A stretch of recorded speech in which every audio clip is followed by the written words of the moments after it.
I like to think of this as a bit of a terrarium. And there's this huge plate of glass that folds up onto the ceiling.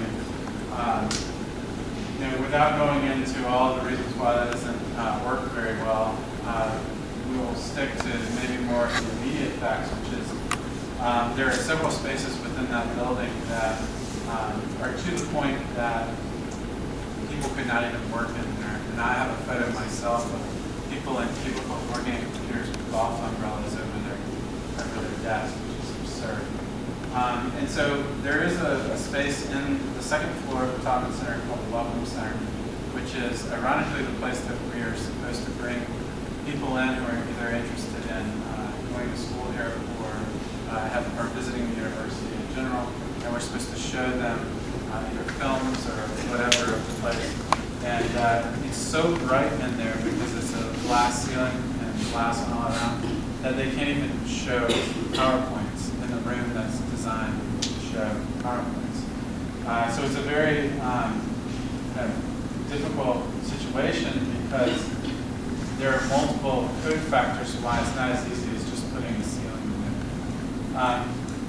Joe DeRiser, who you saw up here a minute ago, to get something else on his pen drive, but essentially he approached the Make Lab with this problem that they could not solve with the daylight condition. When after our guys talk, he's going to maybe even show you more images of how bad it's been in the past, but we're going to start with the solution and kind of go backwards. So our job in the Make Lab was to really look at the problem that was presented to us, design the best solution for the highest value for the least amount of money because the budget was an issue, and then design and fabricate the application in the solution. And so with that, what I'm going to do is hand it over to Andrzej Kaszki and Steve Kuzma, who are both here. Both are alumni of Lawrence Tech, and they're currently working in the Make Lab. So we'll let them talk about the solution they came up with. And if you walk in the ground floor of the Taubman Center, UTLC building, you'll see this project under fabrication. Just your arrow, your down arrow. Yeah, you have an arrow. This one is not. Oh, where's the remote? Sorry about that. This is the exposure. This is the source where the light comes into the Welcome Center. There's a lot of steel and glass and all this chaos up there that actually makes rendering everybody working in the space practically putting them to sleep or it's distracting. Immediately as you went into the room through the double doors in the back, you get this, your eye focuses immediately on the ceiling. And at the same time, if anybody's speaking and giving a presentation, as you can see right here at the bottom, there is a PowerPoint screen. It's almost impossible to follow through or to have a clear presentation. So, you can move on to the next slide, please. This is the ultimate drawing that was compiled from 120 renderings of the sun exposure on the ground level, but at the same time, that's just a projection of that light. The light, should I say, the limit which was used was the ceiling height, and we placed our analysis limit on that ceiling so that when that becomes like the interrupter. So when the light hits that interrupter and the light projects on the ground based on the angle of the sun. So basically that's just a little skewed from where the analysis was taken from. It was like just a few feet away because of that angle. So all the hot spots are compiled of 10 times through the day for March 21st, right? 21st, so like 12 months a year. And you get 120 renderings, so they're layered all together, you get that kind of drawing happening. Is that super? Yeah. So this is the floor plan of the room. Speak up, Steve, as you can. Okay, this is the floor plan of the room. As you can see, it's a very large room with only windows on probably about half of it.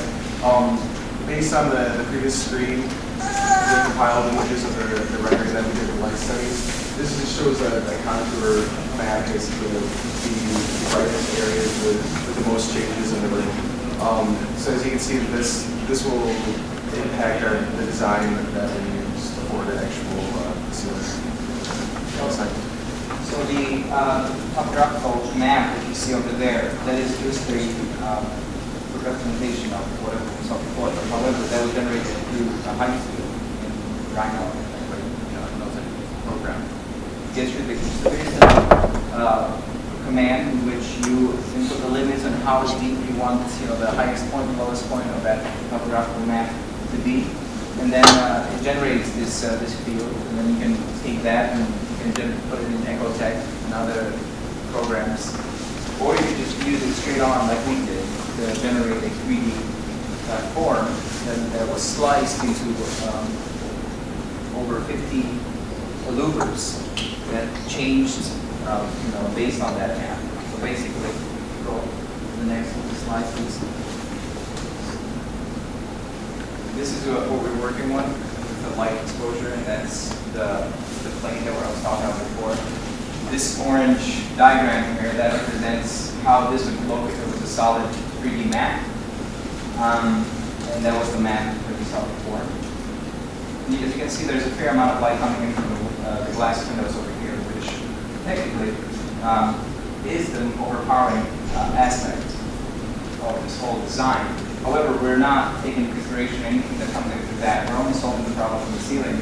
So if by any chance, in December when the sun is low and it's hitting and it's washing completely, and if we're exposing the space to the sun, we can't do anything about it without having some sun blinds that are automatically powered or manually. However, that will work year-round, and it will do its best to cover and protect from the sun, direct sunlight. Plus, maybe changing some conditions in how direct sunlight in your skin affects you, your temperature, and room temperature, and all that. Can we go to the next one, please?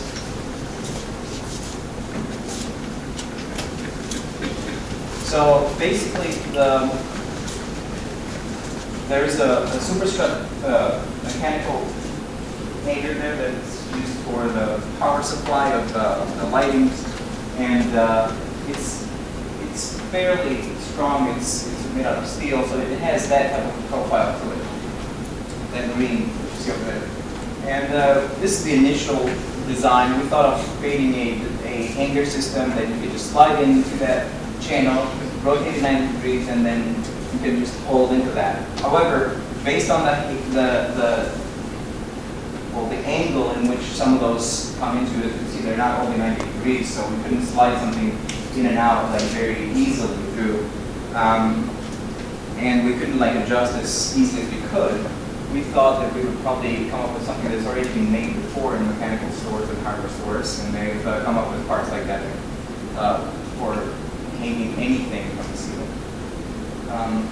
But we did use the threaded rod. The threaded rod is what we hang the louvers from, and simple X nuts and other pieces of hardware to supplement the connection, the assembly that we uniquely derived.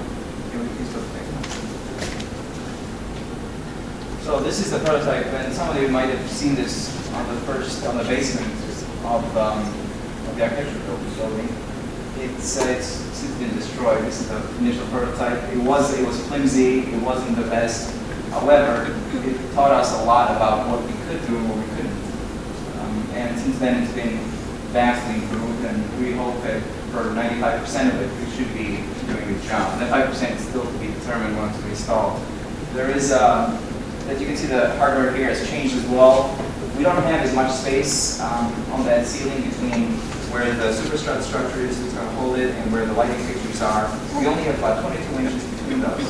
So if by any case, we wanted to hang this and show that rod like that, it's not going to be like that. It's going to be 4 inches from the spacing, which is going to cover that space completely.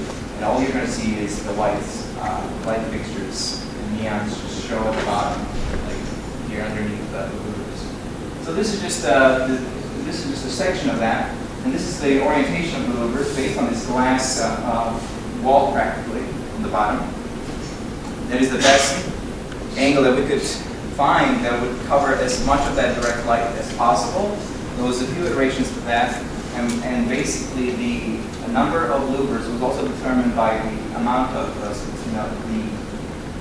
fire surge on that room. So if you needed, if you had sprinklers in that room, you need to have at least 50% perforation to allow that water to come through and put a fire out. So this is a quarter-inch material, like the white louvers up here, quarter-inch thick. It's LDF, which is a light density fiberboard, and they're spaced 4.875 inches. It's basically 5 inches off center, and it's going to be over 56.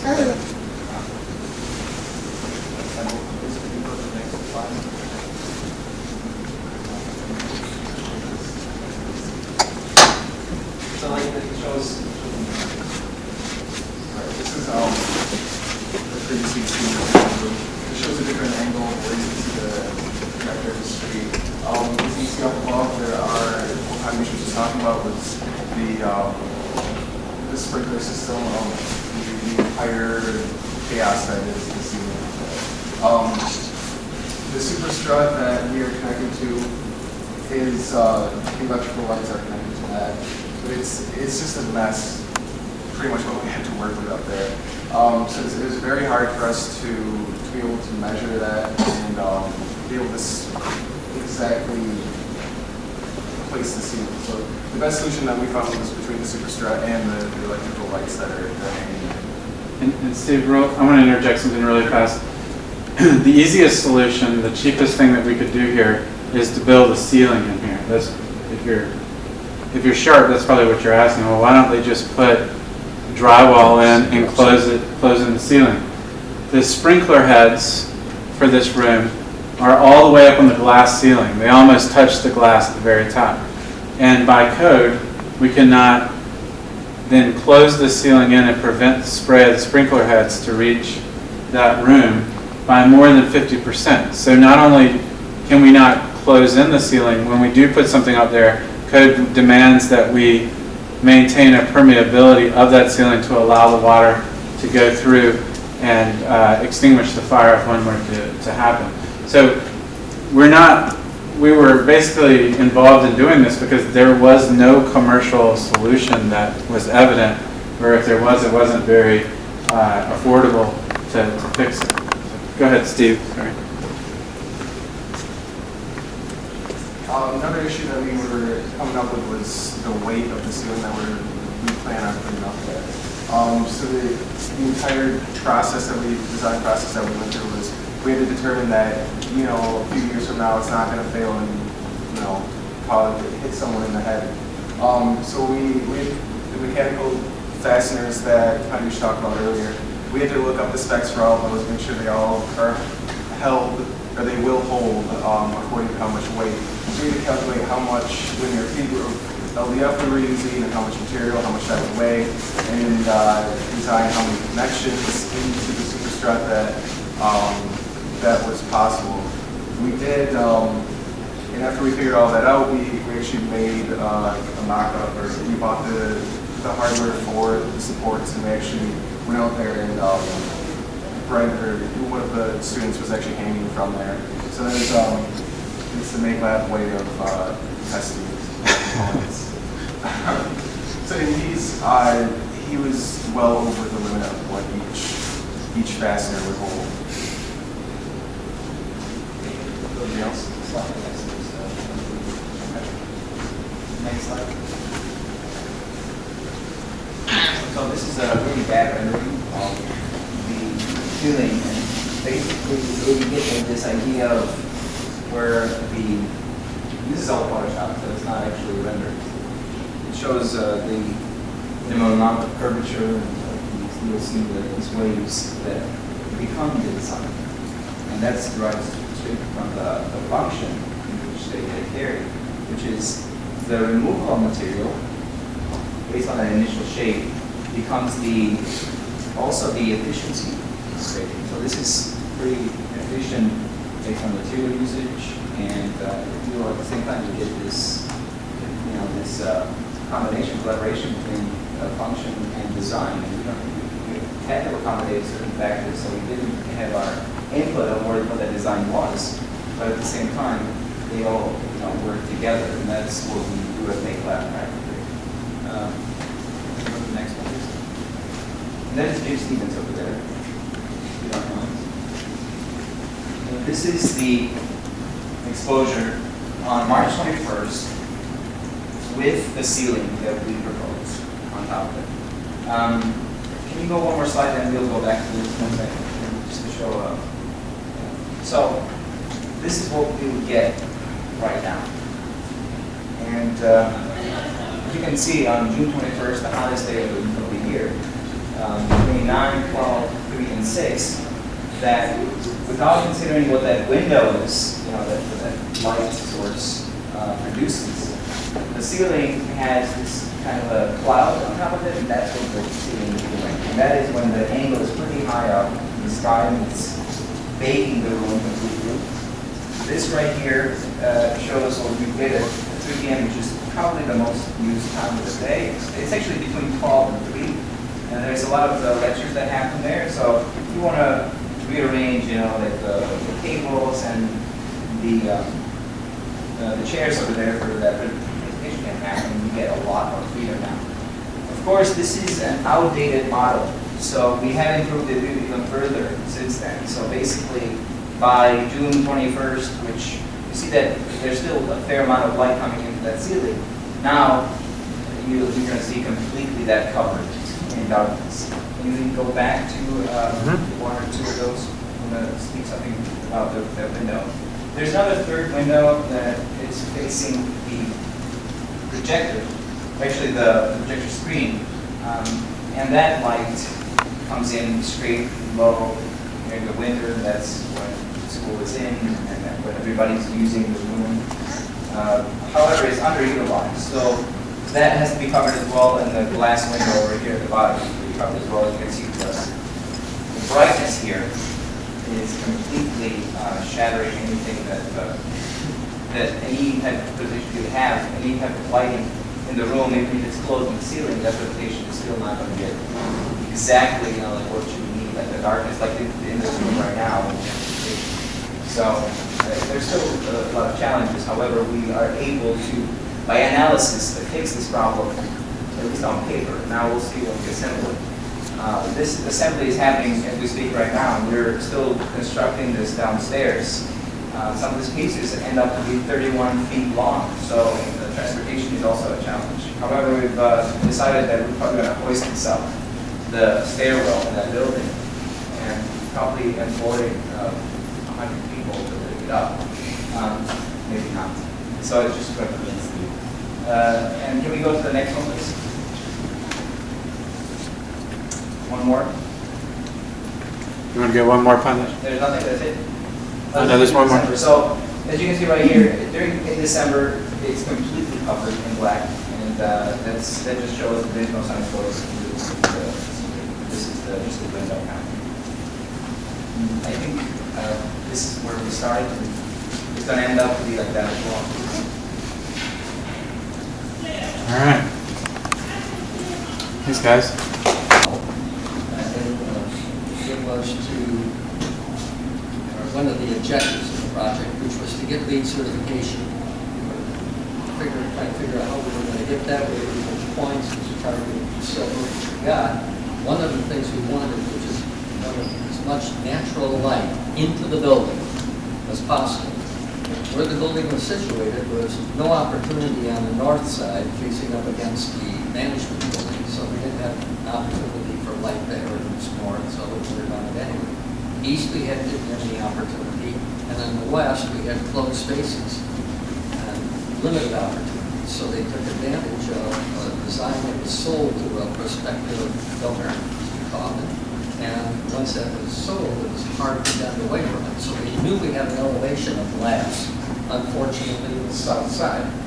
Then we had the design said, let's go over the top of the glass. Well, that's going to give us a lot of light into the space.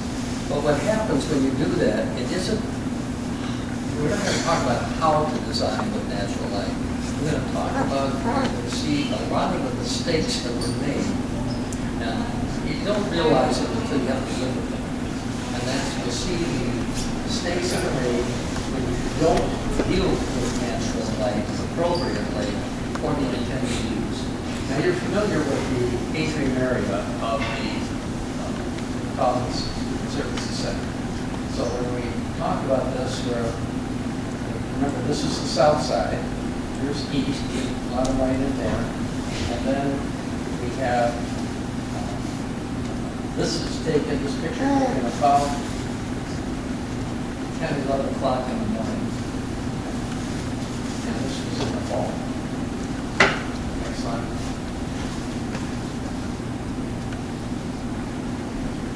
One of the things that happened was strange. The light coming in was hitting the glass. Back it up a minute, that slide. Some of that got mentioned.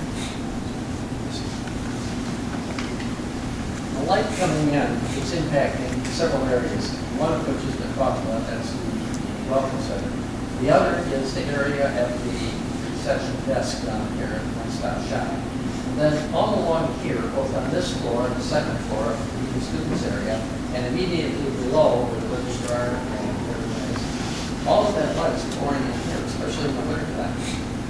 And picture wintertime, snow on the ground, low azimuth for the sun on the horizon, and it's just pouring and reflecting off the snow. Now next slide. One of the things we did was, it's around the border, that's the problem. We put a printed pattern on the glass down here to cut the light coming through. That allowed us to put an open area above to allow light in. And this down here is a material that allows sunlight through. We left it open at the bottom as well. Next slide. Oh, before you do, this is an area where no matter what we did, we couldn't satisfy the occupants. You can have the best temperature control in the space, but that infrared factor in the sun's rays comes in and it warms what it reaches. And that brightness comes in, and if it's too much, because of glare on screens or whatever, people will solve the problem. If you think it's right in the design, say the thermostat set at this and everything's right, but you haven't dealt with how they feel, how the people in the space feel, the design fails. That's what happened here. What you're looking at here is a piece of blue canvas that was put up and held up with paper clips. No matter what we did to block the light, the sunlight, and keep it coming through, the occupants will solve the problem to their satisfaction no matter how ugly it is. Next slide. That material on the glass that I mentioned was this fabric. There's a photo on the face of it, and it's 50% free area. If you look close, if we got closer, you can see little tiny holes everywhere. So light was coming through, so that the picture didn't distract people. And this is printed on one side of the fabric. Film. On the inside, all it looks like is a screen, a black screen. You don't see any of the light. Next slide. There's our right across the top there. Next slide.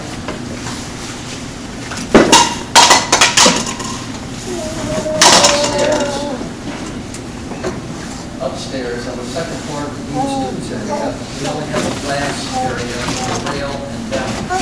So we couldn't do the same thing there. We had to find other ways of reducing the light that was not dealt with in the design. That was the problem. How do you deal with it after the fact? Couldn't enclose it. We didn't want to enclose it. We needed the light coming in. We still needed to maintain our LEED certification. So we put gaps in the fabric. We need 50% free area on the fabric that was stretched. And you'll see that up there. We tried to do an image on that. Every 3 panels so that at least has some effectiveness to it. Here we are, again, trying to use design to solve a design problem. Next slide.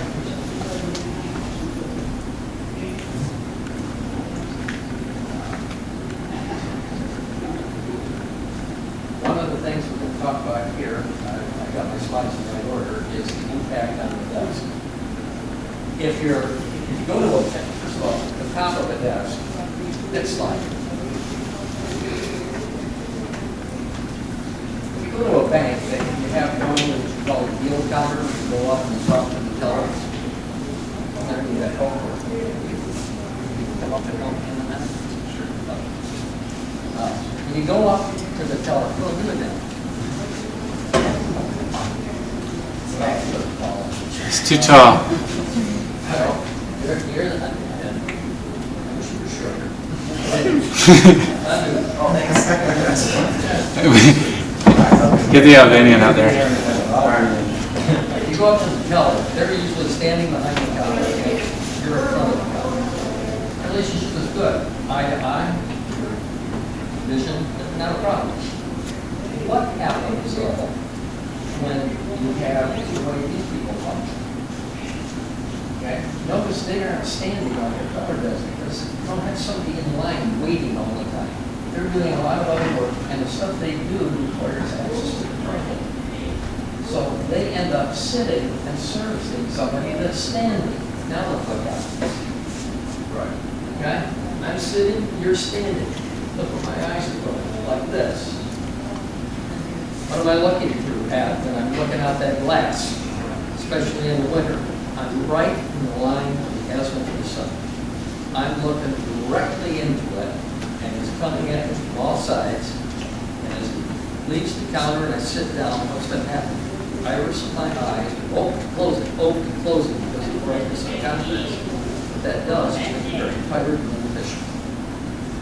Again, inadequacy in the very in great design, but it doesn't do the job. It created problems that we have to go back to solve. Next slide. What we solved? Shades up. Now, this is great. It doesn't have, you don't have sun all the time. You have cloudy days that are okay. And you have not in the summertime when the azimuth is high and you don't mind looking out there. So it's not a problem. So we put the shades up, thinking that they'll be up a lot and down some of the time. But we made them manual, not electric. 1, 2, 3, 4, 5, 6 shades. And that means if there's a chain out there, and you want to raise them and lower them, somebody's got to go out there, reach up, do them one at a time. You think they ever do it? Right, they don't do it.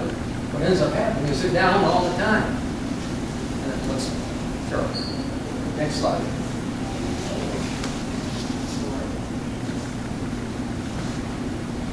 It's not only bad that it impacts them, not only good that we found a solution with them, okay, but now sometimes solving one problem creates another.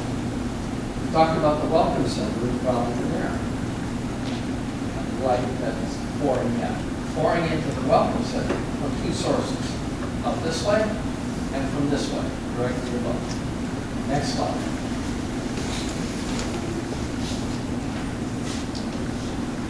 Here's the amount of light coming through from above, a little closer up.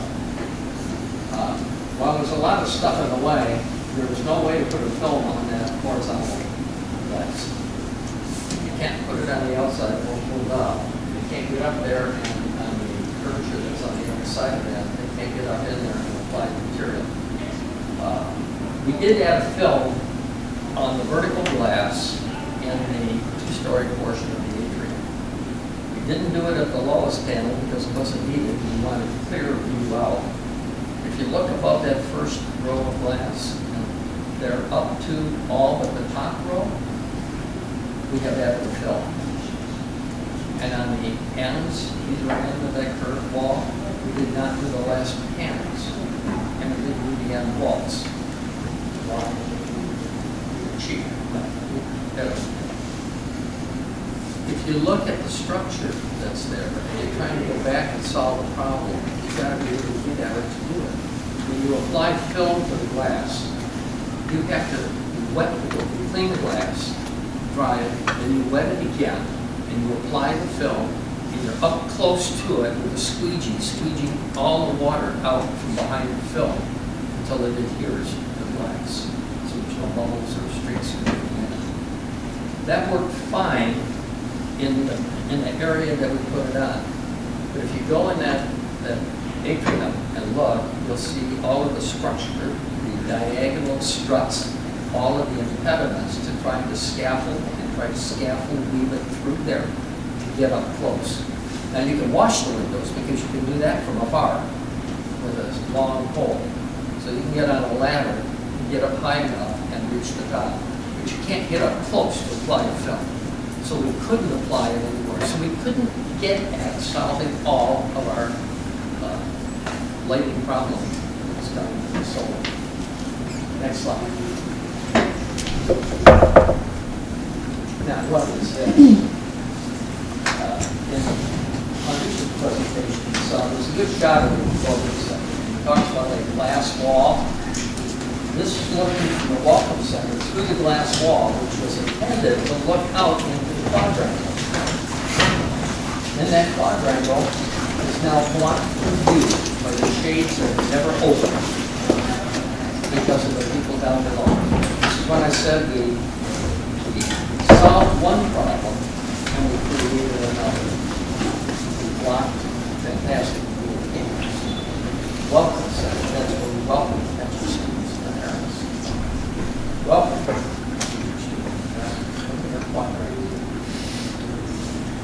Okay. Next slide. You know what's wrong is all of these got blown up with something distorted stuff on the line. But here's a screen at the front of the room. The top of this is cut off. So it's all there. You can see that the top 2 feet of the screen is in the shadow of part of the plaster drywall ceiling that's put over it. It's intended to block light. But the bottom 5 feet of that screen are brightly illuminated. And this is on a cloudy day. When it's sunny in that room, you cannot project, even with a high intensity lamp, to overcome that light that's in that room. You can hardly see an image. So we had to do something about it. And we did explore with others, consultants who designed it, and built the problem for us how to solve it. And they came up with a few solutions, but they were either way too costly, because we had to move the suppression system and all, and we couldn't afford to do it. And it was just not worth doing. So what can we do? Another thing about it wasn't just the light, it was that heat, that infrared heat from that solar. When it hits you and you're sitting there in that seat trying to do anything, I mean, you can't stay awake. I mean, you get so warm, it's very hard, especially if you serve refreshments, and then you're done. You can't stay awake in that room very well.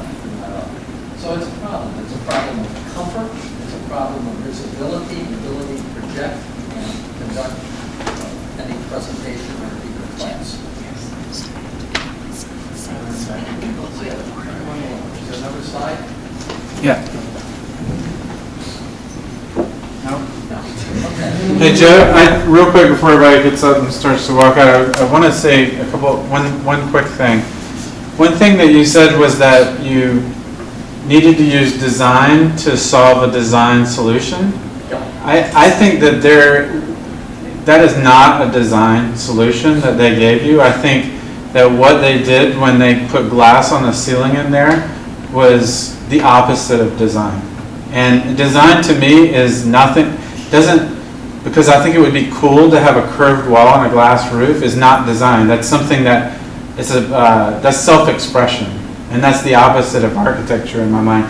So in a lot of ways, just looking at it, it's like, what the hell were they thinking? I mean, I don't want to get too overly critical, but when you say you're using design to solve a design solution, I think you're using design to solve lack of design or kind of negligence, incompetence? I think they became myopic. They were so, I'll use the phrase, hell-bent on getting light back in, especially on both floors, back into the north. Okay, well, there's a really clear way to do that we can look to architectural history. For instance, Le Corbusier did that with using basically sun shades that bounce the light and go back to where it's not direct beam light. I mean, there's a whole area of study that knows how to do that. I just think I would be careful throwing the word design around, like, since it kind of looks cool, that somehow it makes it good. But if people can't sit in the room, it's useless. And so I don't want any student here to think that, hey, this was a great idea and we just have to put some shades up to make it still a great idea. I say it was awful to begin with and we should have never done it. I mean, that's my bias, but you know, IDS1 students in my class probably would look at that design and say, why would somebody do that? I hope they would, or maybe they weren't paying attention. You know, no, I'll tell you, I think it's an embarrassment to the person who designed it that it has been such a problem for us. Embarrassment, it's an embarrassment to me. And by the way, it's a LEED building, which tells you something about LEED, in my opinion, right? I mean, it's scorekeeping. It's not really looking at the whole building. LEED is one-dimensional. Of course. Energy conservation, as far as I'm concerned. We have one question here, right? Who was the architect on the building? The firm was Harley Ellis Devereaux. An individual was the designer, was Art Smith. Art Smith was the designer. Recognized. All of them. I just, you know, a project in an office gets handed off. Some things are like, I mean, they did all kinds of solar studies. They never paid attention to how it would impact. Every solar study I saw, I could follow. He led me down the path, and I hated it all the way. I was worried about, they got me worried about LEED, and they got the light coming in, and can we get it to the back, and look at the lighting studies, and I was satisfied that it was getting done. They missed, I missed, how the exterior. Now, Joe, was there louvers originally planned for the exterior?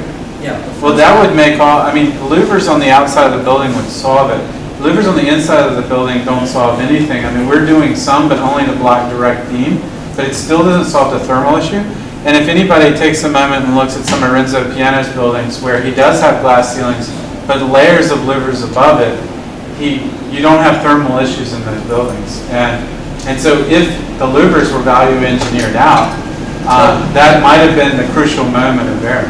No, they weren't value engineered out, they were cost reduction. Okay. If they'd have done value engineering, They would have they stayed. would have caught the fact that once the and they didn't do that. It's where can you cut to get back with the budget close to it? And we did overrun the budget slightly, but there would have been more had we put those louvers on. So, yeah, it's a wrong move. Cost cutting without thinking through the impacts of what you do. Absolutely, no question. So you're correct, that's not value engineering, because the true meaning of value engineering is reducing costs and increasing value. That's right. But most people think of it just cutting features. That's right. There's another thing that happened I'd like to make you aware of. I had it in a presentation, I left it out in the interest of time. Stick around. So in that picture, we're looking down through the atrium. You see the big fixtures hanging up there. And you want to put the picture in the Cover your eyes.